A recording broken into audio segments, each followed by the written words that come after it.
Doesn't look like anything in our solar system. To reach such a high temperature, astronomers calculate that its atmosphere must absorb nearly all the radiation from its nearby star. It's probably as black as this lump of coal. The only light from it would be the thermal emission from its sunward-facing hotspot. Cyclops may indeed look like a giant black eyeball with a glowing iris. I was just playing with this 3D solar system viewer. I'm under the impression that this Nibiru planet might just be out there. So, what I did here was, I'm just trying to figure out where it's coming from. Coming close to Uranus, right?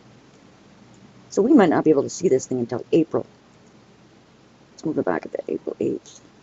See, there's Uranus. So if this little planet that we're all looking for is coming by Uranus, then we're not going to be able to see it. It's behind the sun, right? Let's move that. See, there's April. Let's go to a geocentric view. I don't have to telescope. Geocentric. See, here's Uranus right there. Let's turn it around. A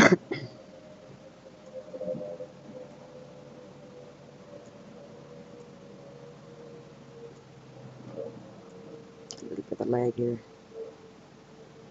High graphics. See where Uranus is? From our perspective, Uranus is over here. So that sun's really bright. We might not be able to see her until late April. We should definitely be able to see it by the end of April, right? Beginning of May. So I think we should all start looking. Well, don't stop looking. But we should all start really looking beginning of May. If she's out there, we should probably see her by May, right? Of course, chemtrails and freaking clouding us out. Disinformation and hiding truth, and it's, what are you hiding? Why? Won't we all eventually know? I guess preparing for it. We don't want too many people to survive, right? Because, we do have the Georgia Guidestones. They only let 500 million people should be here. Never wrote that. Some of the theorists say that Planet X is a planet, whereas others say that Planet X is really a star. And on Niburu, a number of people claim that Niburu is a planet, and yet other people claim Niburu is also a star, or could be a star. There's this claim out there that they're two different objects, that Niburu is the name of the star, and Planet X is the name of the planet next to it. Alternatively, some people say that Planet X is the brown dwarf star, which is basically the small star with Niburu in orbit. If we put the names to one side for now, there seems to be the general consensus by the Nibiru Planet X theorists that there's a number of possibilities. There's a possibility of a star-like object and at least one planet, maybe more. It's claimed by some theorists that there are a number of planets around this brown dwarf star.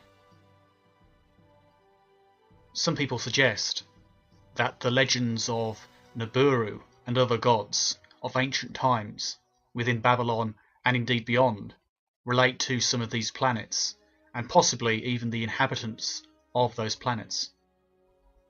Some theories relating to the planet or planets which may be inhabited speak of UFOs and alien abduction, as well as the ancient accounts of gods being connected to the inhabitants, who come to Earth to collect resources whenever that mini-solar system is on a close orbit. Many people out there believe the basic theory that there's a planet out there with a very long orbit. Exoplanets, because they have the most extreme conditions we've ever seen. Their official names, HD 149026b and HD 189733b, are based on the catalog numbers of their host stars.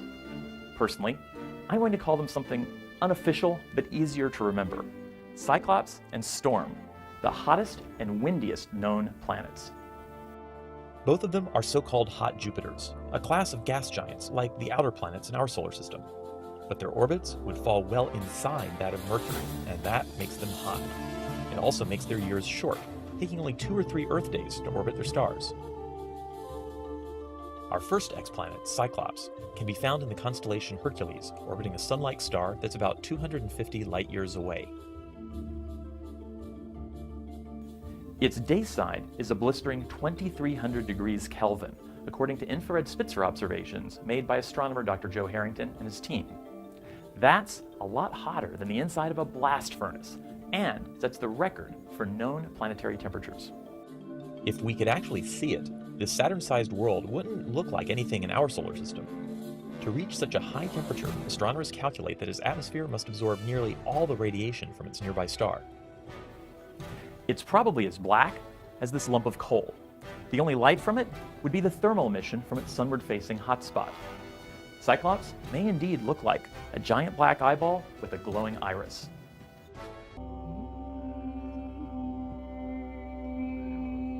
The Lowell Observatory was established in 1894 in Flagstaff, Arizona, by Percival Lawrence Lowell, an independent businessman, mathematician, and astronomer. One reason Lowell founded the observatory was to study the planet Mars and its canals.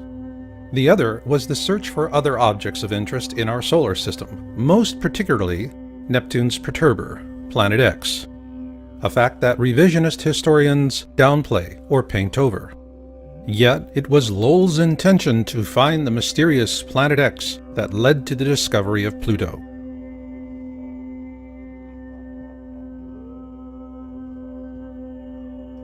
In 1929, 14 years after Lowell's death, a young astronomer by the name of Clyde W. Tombaugh was retained by the Lowell Observatory to carry on the search for Planet X. And on February 18, 1930, he discovered Pluto. At the time, astronomers believed he had found Planet X, Neptune's perturber. Consequently, the topic of Planet X languished for some time after Tombaugh's discovery. However, after the discovery of Pluto's moon Charon in 1978, it was determined that Pluto lacked the mass to be Neptune's perturber, as it is only about 60% the size of our own moon. So with that, the search for Planet X was once again afoot. It's also interesting to note that Pluto was later demoted to the status of a dwarf planet in 2006 by the International Astronomical Union.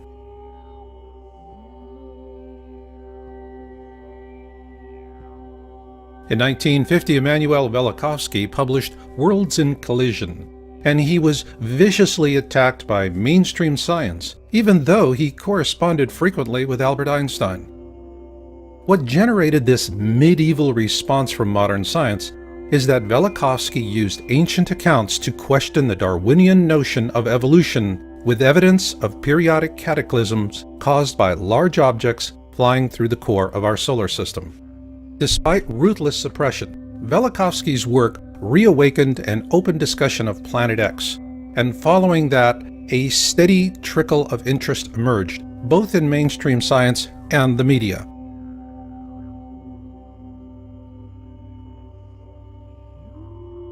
On March 3, 1972, NASA launched the Pioneer 10 spacecraft to explore the outer planets.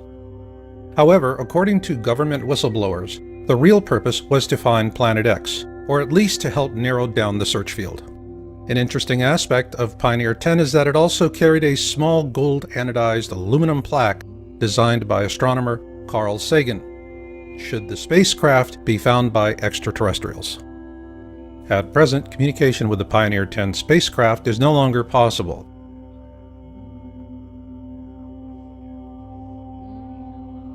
Following the launch of Pioneer 10, the topic of Planet X would have languished again had it not been for Zecharia Sitchin, the author of The 12th Planet, which was first published in 1976. According to his translations of ancient Sumerian texts, a race of beings living on a planet called Nibiru bioengineered early hominids on Earth to turn them into slaves for the purpose of mining gold.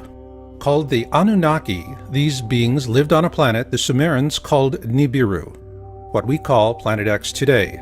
And the Sumerian accounts tell us that it orbits our Sun every 3,600 years, and flies through the core of our system, often causing great cataclysms on Earth.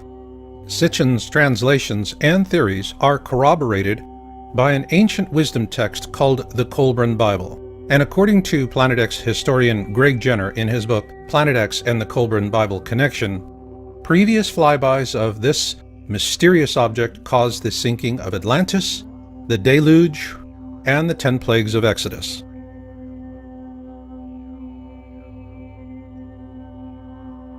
Although Sitchin was continuously mocked and attacked by fundamentalists, our government took his work seriously, and on January 25, 1983, NASA launched the Infrared Astronomical Satellite, IRAS. Its mission was to map the sky using infrared. According to NASA, IRAS was unable to complete its mission due to a failure in its supercooling system, and much of the data collected from the probe was classified and has never been disclosed. Several government whistleblowers say that this was a cover-up because NASA shut down IRAS after it imaged Planet X. Their accounts parallel an article published by the New York Times on January 30, 1983, shortly after the IRAS launch.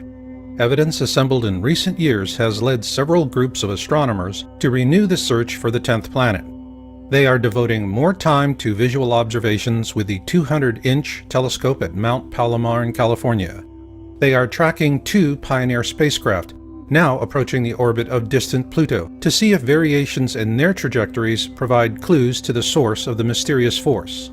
And they are hoping that a satellite-borne telescope launched last week will detect heat signatures from the planet, or whatever it is out there. It is important to note that the term Planet X was also used to refer to a 10th planet. However, after Pluto was demoted to a dwarf planet in 2006, that definition became irrelevant. But what is relevant is what IRAS imaged and the consequences of those observations.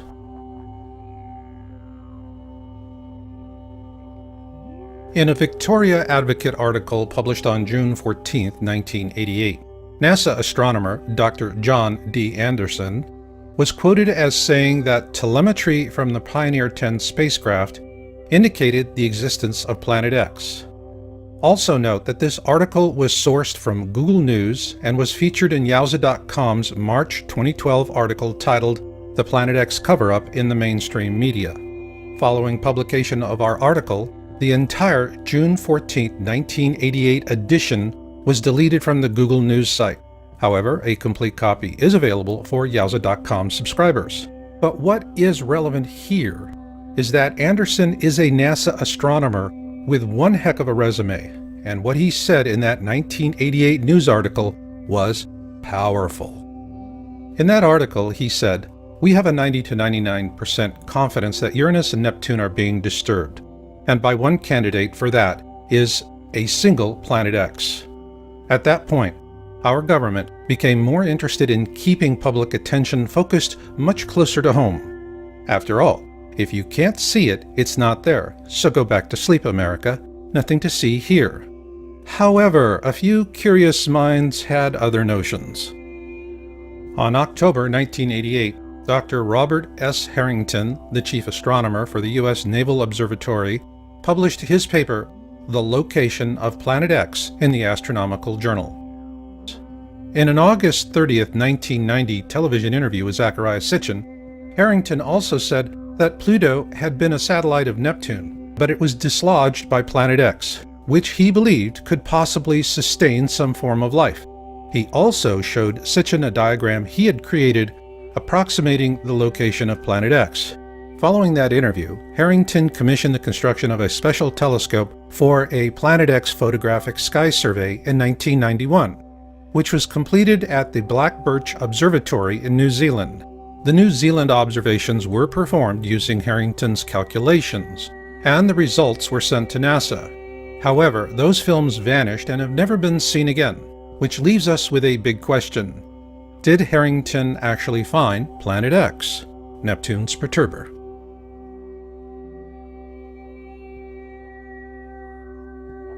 In 1992, Sitchin produced a documentary titled Are We Alone in the Universe? At the end of that film, Sitchin quotes a NASA press release from that same year. Unexplained deviations in the orbits of Uranus and Neptune point to a large outer body system of 4 to 8 Earth masses on a highly tilted orbit 7 billion miles from the Sun.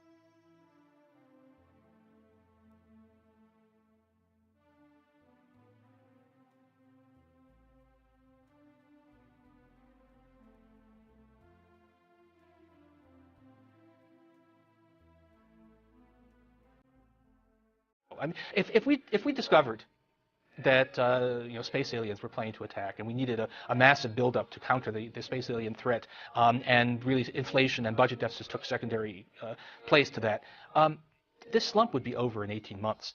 And then if we discovered, whoops, we made a mistake, there aren't actually any space aliens. So we need Orson Welles, is what you're saying. No, there was a Twilight Zone episode like this in which scientists fake an alien threat in order to achieve world peace. Well, this time we don't need it. We need it in order to get some fiscal stimulus. You to vote on the news, and here's the winner. There's a huge, hidden, heavenly body right here in our solar system. Evidence is mounting that either a brown dwarf star or a gas giant planet is lurking at the outermost reaches of our solar system, far beyond the planet Pluto. According to the British newspaper The Independent, the object is 4 times the size of Jupiter. Experts say the presence of such a massive object could explain why a barrage of comets has been coming from that direction.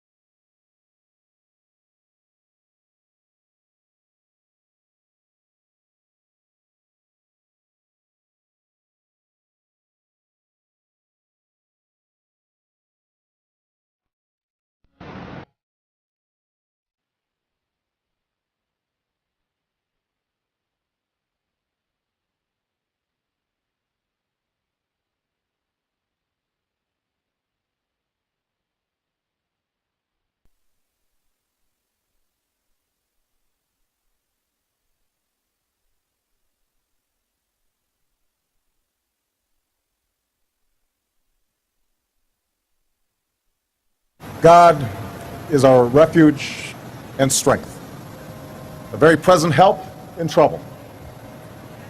Therefore, we will not fear, even though the earth be removed, and though the mountains be carried into the midst of the sea, though its waters roar and be troubled, though the mountains shake with its swelling. There is a river whose streams shall make glad the city of God, the holy place of the tabernacle of the Most High. God is in the midst of her. She shall not be moved. God shall help her just at the break of dawn. The nations raged, the kingdoms were moved. He uttered his voice, the earth melted. The Lord of hosts is with us. The God of Jacob is our refuge. Come, behold the works of the Lord, who has made desolations in the earth. He makes wars cease to the end of the earth. He breaks the bow and cuts the spear in two. He burns the chariot in fire. Be still and know that I am God. I will be exalted among the nations. I will be exalted in the earth.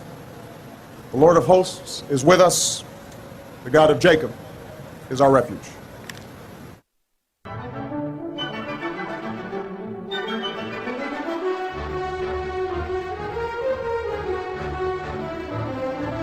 You're on the air. You're talking to Crew 4T, and I thought I might give the listeners an eyewitness account of what was seen.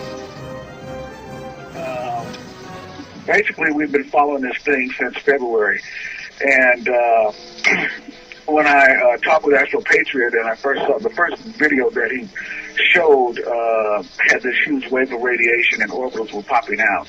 And I didn't really want to believe it, so I went and bought a scope, a Meade LX200 8-inch scope. And it took me basically until May to get it up and running and figure it out.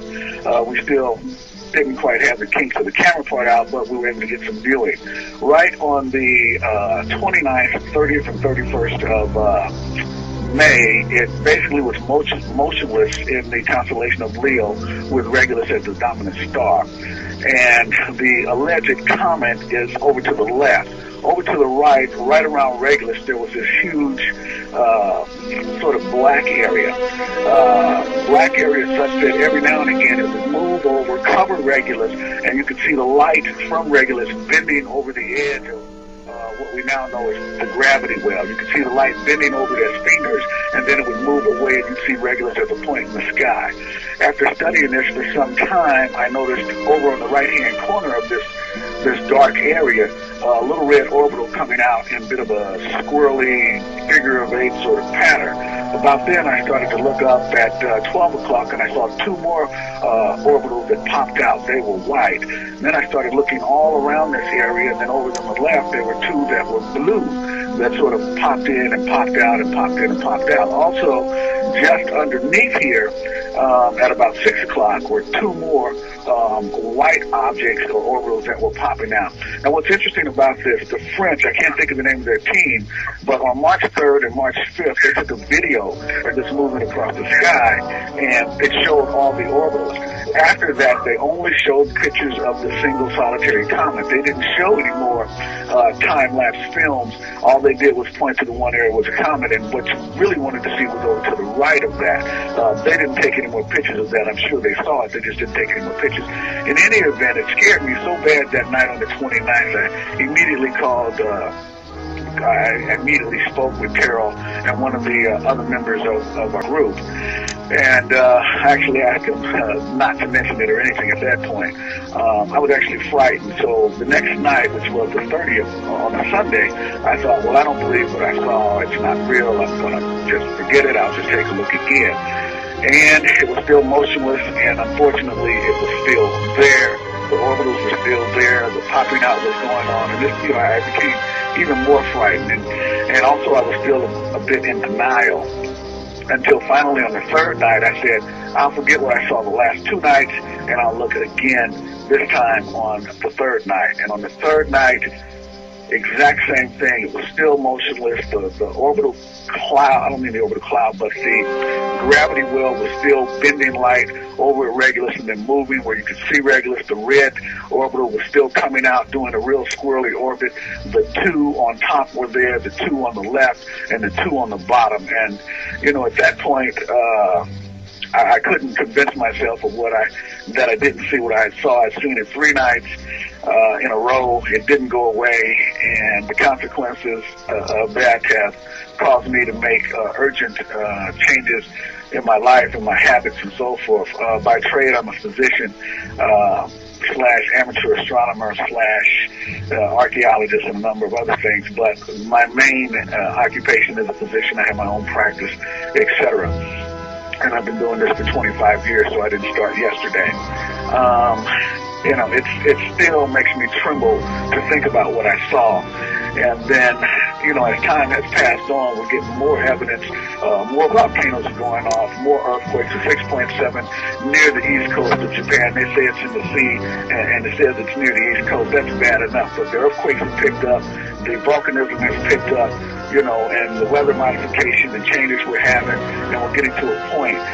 It's a bit of serendipity, as Tara alluded to before, my calling this particular person and finding out, he's getting calls from China, he's getting calls from folks in Arkansas telling him to come right away, not explaining it to him.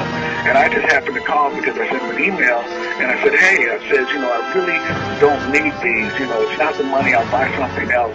And then he got curious, well, you're in Missouri, he said. And I said, yeah. And he said, well, what do you need with, Arctic sleeping bags?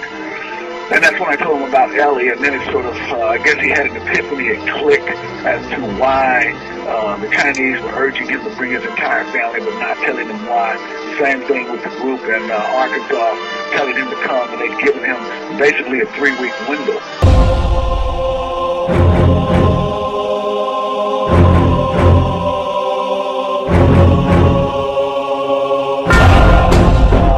I didn't try to add the time to notice that it coincided with the 7th of July and the crossing of Saturn's orbit.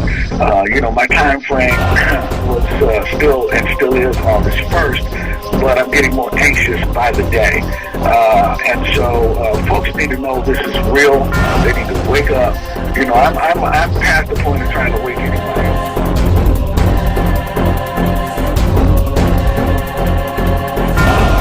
Mexico at the Paiute the cliff dwellers, and the problem with them is the elevation is too high. You don't want to be that high. You want to get out of that area. There are 4 or 5 volcanoes in New Mexico, and they're all going to blow up towards that area, so you don't want to be in that ash fall out.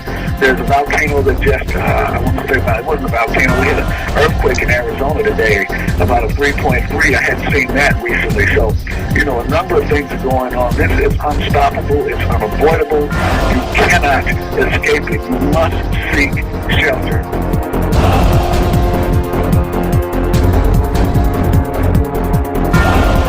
Really quickly and then continue from the chat room. Wants to know if you're talking about Planet X or Elenin, and I don't think I've never thought Elenin is Planet X. Cheryl's pretty stuck on that, but I think Elenin is a result of it. It's a comet that's been kicked in. Elenin is extinction level event. Nibiru is near. Right. Does that explain it?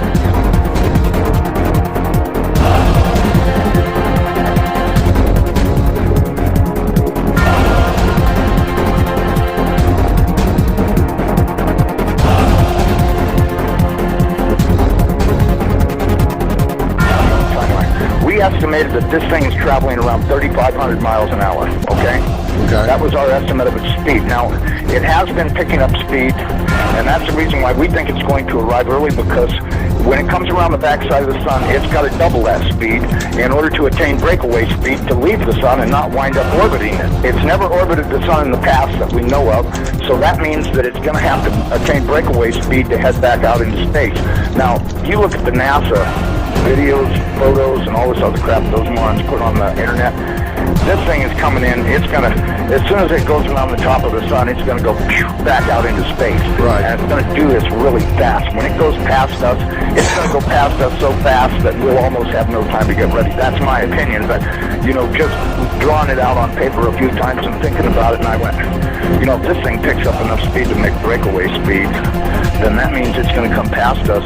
This thing, according to what I was told, is that this thing is approximately 47,000 miles in diameter, 4 or 5 times the size of the Earth, and it'll come past us, and we won't have a lot of warning, and we won't get to see it in the sky until it's on us. I think the NASA timeline is completely off. I think this thing's going to arrive much earlier than they say it is. I know they're saying October, but, if you look at now, I was told that the poles are not shifting at 42 miles a year. They're shifting at 42 miles a day.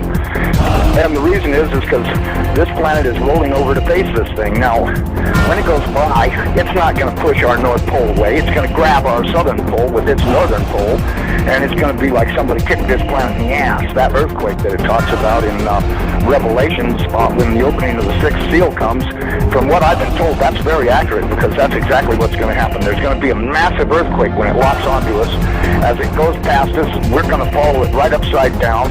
The oceans are just going to be roaring from pole to pole, as you could well guess they would, because if you take a planet that's 7,000 miles across and roll it upside down in 30 minutes, you're going to have some real serious problems with wind and water. We should be preparing to expect this thing to show up anytime. That's what's going to happen. Hopefully nothing in this mess will hit us, even though it does say it will in the Bible, leastwise it does in my Bible. It says we can expect all kinds of problems. We were looking at asteroids right close to this thing. There's asteroids that are floating around right near that are orbiting the main sun itself. These things appear to be about 500 miles across, and as you go back into the tail, you get into meteorites that go back for millions of miles in the tail. This thing looks like a giant red teardrop-shaped dust cloud, and you can see if you're able to see it up close like we did, you can see every speck out there. I guarantee you, there's trillions of meteorites falling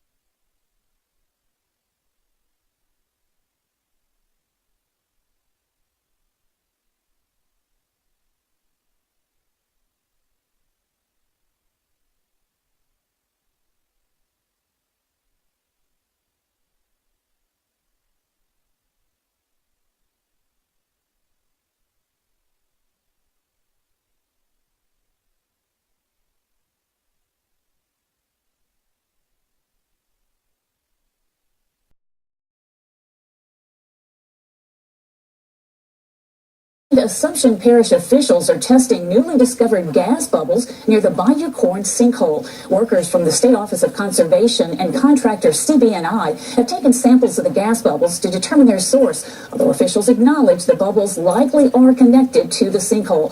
Parish officials say the new bubble site in Grand Bayou is about 1/3 of a mile north of Highway 70. Scientists think the gas presents an explosion risk for residents, and that's why the area has been under an evacuation order since the sinkhole's discovery 18 months ago.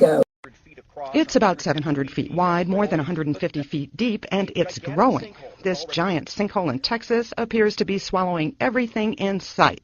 What might have begun as a crack in the ground has grown into something much more menacing. I'm going to go down with a ship. For residents in Dicetta, Texas, the sinkhole is taking on a life of its own. I've been through fires, I've been through floods, nothing like this. Never imagined we'd ever go through something like this. Geologists are still trying to figure out what caused the sinkhole and if there's any way to stop it. Officials say the sinkhole's growth has slowed overnight, while local residents are keeping their sense of humor, naming it Sinkhole de Mayo. This is Dabu 7, and you were looking where a drone had went down to the edge of the sinkhole and caught a lot of good footage here of the inside of the sinkhole, the depth. I got it on the backup channel. I'll leave a link. Also has footage of everything going down and crashing through the floor. So I'll leave a link so you guys can check that out. And now we have a new sinkhole opening up. They've evacuated homes. Hemel Hempstead, 20-foot sinkhole opens up here under the road, right next to it. Huge hole opens up. 17 homes have been cleared, and they sent these people out of there. They wanted everybody around completely out. And as you can see here, it's approximately 30 foot wide, 20 foot deep. With this guy standing, I mean, that shows a pretty good view of it right there. But, you know, they have a good point. They're saying that they're trying to blame this on the weather, and that it's because of all this massive flooding and water and all that they're seeing all this. But they're saying that, hey, we've been seeing this before this. So, regardless, I wanted to update you guys. Another huge sinkhole opens up here. All that had to do is give way right where he's standing, and people are dead driving along that road. So, be careful. Eyes on your surroundings at all times. Y'all stay safe. I'll leave links. Till next time, it's been Dabu 7. Peace. The most powerful earthquakes in the history of the United States happened along the New Madrid Fault in 1811 and 1812. Those earthquakes were reportedly felt more than 1,000 miles away. Scientists assure us that one day we will once again see very powerful earthquakes along the New Madrid Fault. It is only a question of when it will happen. Today, the New Madrid Fault zone covers portions of Illinois, Indiana, Missouri, Arkansas, Kentucky, Tennessee and Mississippi. However, a major earthquake of magnitude -8.0 or greater would likely have a dramatic effect all the way from the Great Lakes all the way down to the Gulf of Mexico.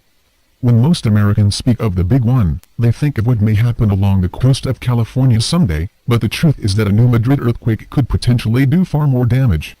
So is there evidence that the New Madrid Fault zone is waking up? Yes, there is. According to Bloomberg, there has been a six-fold increase in the number of earthquakes that have shaken the central part of the United States from 2000 to 2011. Much of that increase is being blamed on human activity such as mining, drilling and fracking. So could human activity aggravate the fault zone so much that it could set off a truly history-making earthquake at some point? Well, the potential is certainly there. That is why so many people are so concerned about the monster sinkholes that have appeared in the region in recent months. For example, a massive sinkhole down in Louisiana is now over 8 acres in size and it has forced hundreds of people to flee from their homes. You can see video of the Louisiana sinkhole right here. Over in Ohio, a giant sinkhole has suddenly formed that is more than 30 feet deep and that is the size of 4 football fields. That sinkhole caused part of State Route 516 to collapse and authorities say that it will likely be closed for many months. You can see video of the gigantic sinkhole in Ohio right here. Are these monster sinkholes an indication that major earth changes are coming along the New Madrid Fault? Has reckless human activity awoken a sleeping giant that we should never have messed with? The sinkhole down in Louisiana is a particular concern because it has been venting natural gas. A few days ago it reportedly burped, which sounds kind of ominous. Could we see some kind of an explosion at some point? Many of those living in the area may not be able to return to their homes for quite a long time. The following is from a recent Huffington Post article at the 8-acre Bayou Corn sinkhole in Assumption Parish. Owners of slab houses are waiting for methane gas monitors to be installed in December. The sinkhole deepened in November and coughed up debris and hydrocarbons late in the month. Cypress trees fell into the gap. Residents are watching natural gas being flared from the site and are ventilating homes, while bayous around them bubble. But if human activity is capable of producing sinkholes that are 8 acres in size and capable of causing a 6-fold increase in the number of earthquakes in the middle part of the country, is human activity also capable of setting off the New Madrid fault? Sadly, even most Americans that are living in that part of the country don't really understand how incredibly massive and how potentially destructive this fault zone actually is. The following is from a recent report from WREG in Memphis, Tennessee. Many people don't realize that North Alabama lies in the impact zone of the New Madrid fault line, a sleeping giant that is approximately 20 times larger than California's famed San Andreas Fault. The biggest earthquake in the United States history happened in the New Madrid seismic zone in 1812, and in just the last few weeks, activity along the fault line is starting to heat up. If the earthquakes that happened along the New Madrid fault zone in 1811 and 1812 happened today, the devastation would be unimaginable. Back then, there were not that many people living in the area. But even so, the destruction was incredible. Accounts of the 1812 quake vary, since there were no measuring instruments at the time, but most geologists say evidence shows it was at least a magnitude 8 earthquake, and possibly a 9 or higher. The shaking was so intense that church bells started ringing as far away as Boston and New York. Chimneys toppled from the deep south to Canada, and President James Madison was awoken by the violent shaking as he slept in the White House. Eyewitnesses said it even caused the Mississippi River to flow backwards for a time. Unfortunately, there are now indications that the fault zone is becoming more active, as a recent Examiner article explained Tuesday evening. 2 shallow earthquakes, although small, were felt in Mount Carmel, as well as 5 miles outside Edmond, Oklahoma. Illinois had the largest at 3.6 magnitude, leaving Oklahoma with a smaller 2.9 magnitude quake, as reported by the USGS. The fact that both of these quakes were shallow and follow on the hills of Kentucky's 4.3 just 10 days ago makes the questions begin to fly.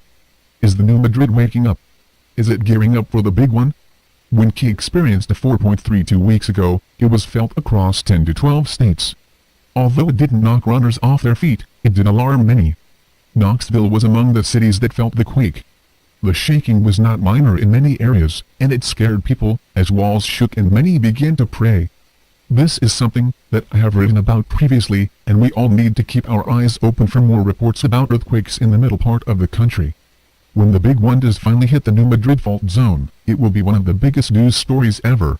We are talking about a catastrophe that would be so immense that it would be hard to imagine. According to ABC News, a study by the Mid-America Earthquake Center found that in the event of a major earthquake along the New Madrid fault, nearly 750,000 buildings would be damaged, 3,000 bridges would potentially collapse, 400,000 breaks and leaks to local pipelines, and $300 billion in direct damage and $600 billion in indirect losses would occur. You can read much more about the New Madrid fault right here. All of this is even more frightening when you consider that there are 15 nuclear reactors along the New Madrid fault zone. In the event that the big one strikes, we could be looking at Fukushima times 15. We have been blessed to have avoided a major earthquake like that for so long in the middle part of the country, but there is no guarantee that the New Madrid fault zone will always be stable, especially considering how much it is being aggravated by man-made activity. There are even some that believe that eventually we will see an earthquake of magnitude -9.0 or higher along the New Madrid fault. Such an earthquake could literally change the face of the entire continent. We are talking about an event that could potentially change the course of the Mississippi River and create bodies of water where none existed previously. We seem to be moving into a time of increased seismic activity on the Earth, and many scientists are convinced that the New Madrid fault zone is definitely overdue for a major earthquake. If there's a blue pill and a red pill, and the blue pill is half the price of the red pill and works just as well, why not pay half price? Massive sinkhole in Bayou Corn are inches away from seeping into the freshwater bayou. A protection levee built to keep that material in the sinkhole is sinking. This is Adrian Pittman gets answers on what could happen if the protection wall gives way. Assumption Parish officials fear the break in the berm could cause major environmental damage in the area, leaving them on high alert. Another year and the same problems in Bayou Corn. It's a little bit frustrating that, all this time has elapsed and here we are, we're still worried about the sinkhole. A growing sinkhole, continuous seismic activity, and cracks in the protection berm around the sinkhole. There's still a lot of things going on way below the surface of the earth where we can't really tell what's going on. If that south berm is still subsiding, still cracking, that means something's happening down below. Since last week, activity along the sinkhole has stopped because increased amounts of micro-earthquakes. Because of those small quakes, the protection wall is dropping into the sinkhole. At this point, you would think we'd have a clearer picture in our mind as far as what to expect in the future, but that future is still very cloudy right now. Since October, the berm has dropped a total of 4 feet, and within the last week, it's dropped a foot alone, leaving residents and officials here in Assumption Parish concerned. The subsidence itself is only about 6 to 8 inches above the water currently. Meaning salt water could eventually creep into the swamp and bayou if nothing is done. Take a look at these pictures. You can see how much the berm has sunk since last week. Environmental risk to vegetation, trees, possibly fish and so forth, and try to avoid that, and that's what the containment is for. But residents will remain hopeful in 2014. We hope for the best. We hope we can bring some conclusion to this, but I really think the sinkhole itself, we're going to be dealing with that, I think, for years to come. A spokesperson for Texas Bryan says crews will begin repairing the berm tomorrow, and there are plans in the works to extend the southern berm so it won't continue to subside. Adrian Pittman. They had taken the earthquake monitors offline. But this was interesting. Human rights defender Senator Fred Mills believes that it appears Assumption Parish Salt Dome sinkhole is becoming another ongoing man-made Lake Peigneur catastrophe, a government-supported oil and gas industry genocide through poisoned water, according to his interview Sunday by Deborah Dupre. Mystery gas bubbles plaguing Bayou Corn sinkhole area are also increasing at Lake Peigneur. I think I'm pronouncing that right, maybe not. 80 miles west of the sinkhole. Okay. But what I'm going to play for you now is this YouTube video. It's only approximately 10 minutes long. Lake Peigneur's oil rig hits a salt mine and causes mayhem. This video gives an excellent and thorough background of what happened in 1980. It's obvious that while we can't understand much of what is going on today with all of these catastrophes, all of them, BP oil spill, the Louisiana sinkhole, all of the tornadoes and the snowstorms, no, because man is lying. The lying is so pervasive in our society that we cannot get to the truth any longer. What is also very clear is that corporations are destroying Earth. They are destroying planet Earth, and there are cover-ups in every catastrophe, and the citizens of every country are denied access to documents, they're denied access to meetings, they're denied access to the information that they need to protect themselves and their families. When did you first notice these sinkholes? Well, when that hole started getting bigger, and then once I removed the rock and I cleaned off the garage floor, and I noticed where the water was going, it was making a hole and kept getting larger and larger. And as time grew on, that's been maybe within the last 3 months. Okay, let's go look at that one in the garage again. Dramatic pictures out of Ohio this morning. Take a look at this. It's of a sinkhole where it swallowed up a car while it was traveling down a busy street.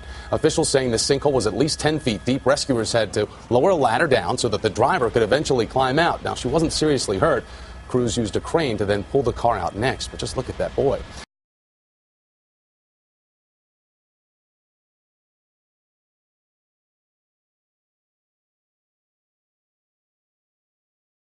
If we could actually see it, this Saturn-sized world wouldn't look like anything in our solar system.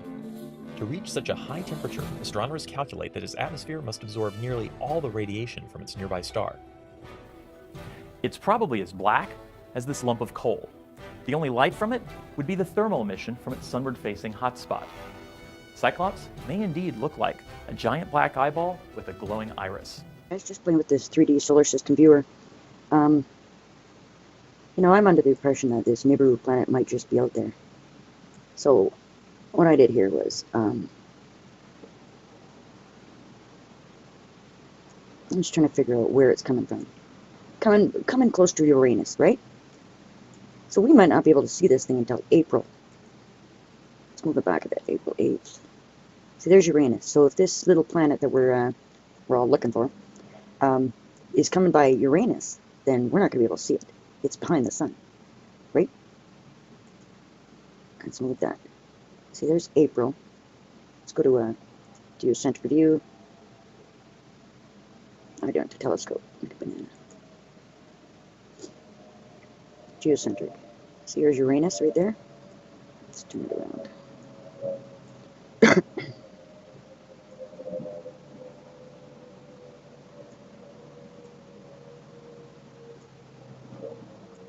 little bit of a lag here.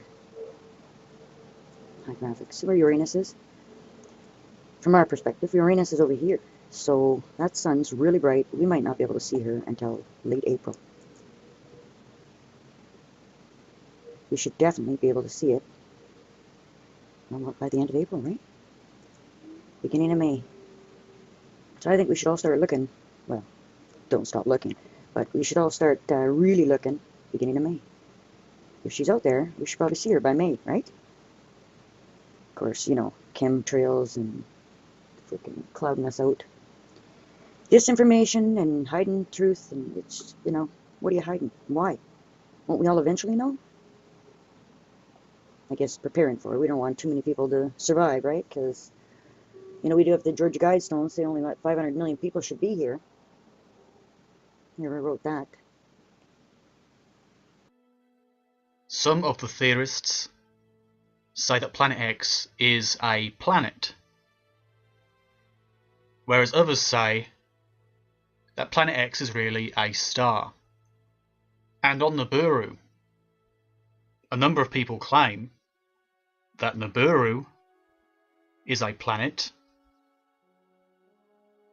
and yet other people claim Niburu is also a star, or could be a star. There's this claim out there that they're two different objects, that Niburu is the name of the star, and Planet X is the name of the planet next to it. Alternatively, some people say that Planet X is the brown dwarf star, which is basically the small star with Niburu in orbit. If we put the names to one side for now, there seems to be the general consensus by the Nibiru Planet X theorists that there's a number of possibilities. There's a possibility of a star-like object and at least one planet, maybe more. It's claimed by some theorists that there are a number of planets around this brown dwarf star. Some people suggest that the legends of Niburu and other gods of ancient times within Babylon and indeed beyond relate to some of these planets, and possibly even the inhabitants of those planets.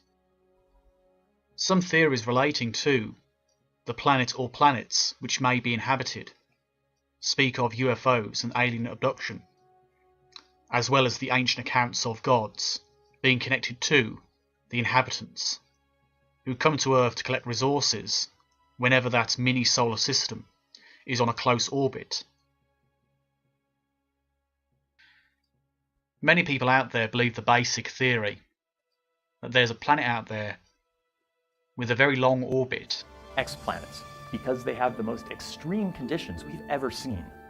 Their official names, HD 149026b and HD 189733b, are based on the catalog numbers of their host stars. Personally, I'm going to call them something unofficial but easier to remember: Cyclops and Storm, the hottest and windiest known planets. Both of them are so-called hot Jupiters, a class of gas giants like the outer planets in our solar system. But their orbits would fall well inside that of Mercury, and that makes them hot. It also makes their years short, taking only 2 or 3 Earth days to orbit their stars. Our first exoplanet, Cyclops, can be found in the constellation Hercules, orbiting a sun-like star that's about 250 light-years away. Its day side is a blistering 2300 degrees Kelvin, according to infrared Spitzer observations made by astronomer Dr. Joe Harrington and his team. That's a lot hotter than the inside of a blast furnace and sets the record for known planetary temperatures. If we could actually see it, this Saturn-sized world wouldn't look like anything in our solar system. To reach such a high temperature, astronomers calculate that its atmosphere must absorb nearly all the radiation from its nearby star. It's probably as black as this lump of coal. The only light from it would be the thermal emission from its sunward-facing hotspot. Cyclops may indeed look like a giant black eyeball with a glowing iris.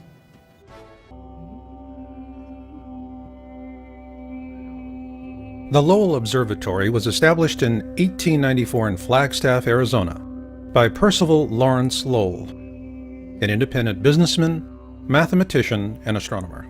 One reason Lowell founded the observatory was to study the planet Mars